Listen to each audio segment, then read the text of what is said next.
ஒரு முறை நான் ஒரு ஒரு ஸ்கூலுக்கு போயிருந்தேன். அது வந்து இந்த வியாசர்பாடி பக்கம் உள்ள ஒரு ஸ்லம்மில் ஒரு ஸ்கூல் இருக்குது. அந்த ஸ்கூலில் பேசுறது கூப்பிட்டுருந்தாங்க. எங்கள் டீமாக நாங்கள் போயிருந்தோம். அதில் முன்னால் ஒரு பையன் உட்காந்துருக்கான். அந்த பையனை பார்த்தீங்கன்னா, நான் எதை பேசுகிறாலும் ஒவ்வொரு வரிக்கும் அவன் முன்னால் இருந்து என்ன சொல்கிறான் தெரியுமா? சத்தமாக சொல்கிறான். ஆச்சரியமாக இருந்துச்சு. நான் 45 நிமிஷம் பேசுனா 45 நிமிஷமும் அதை அவன் சொல்லிக்கிட்டே இருந்தான்.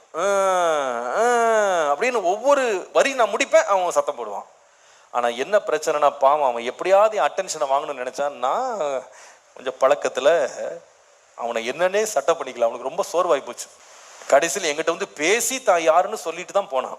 அவர் என்ன ட்ரை பண்ணிக்கிறார், 45 நிமிஷமா இந்த சத்தம் போட்டாலாகில இந்த மனுஷன் என்ன முக்கியமான ஆளு, நான் பெரியவன்னு நினைப்பாருன்னு நினைச்சு அவன் சத்தம் போட்டான். இது என்னன்னா, இது மாதிரி சண்டை போடுறது, பிரச்சனை பண்றது, சில பேர் அப்படி இருப்பாங்க. பார்த்துருக்கீங்களா?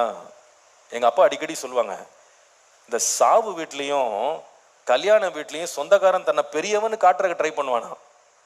அதுக்கு முன்னாடி எதுக்கும் வரமாட்டான்.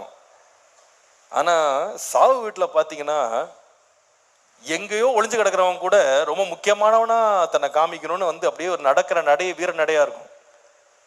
நாங்க நிறைய முறை இந்த மாதிரி பார்த்துருக்கோம். இது என்ன தெரியுமா? இது எப்படியாவது என்ன பார்க்க மாட்டீங்களா, எப்படியாவது என்ன கவனிக்க மாட்டீங்களா?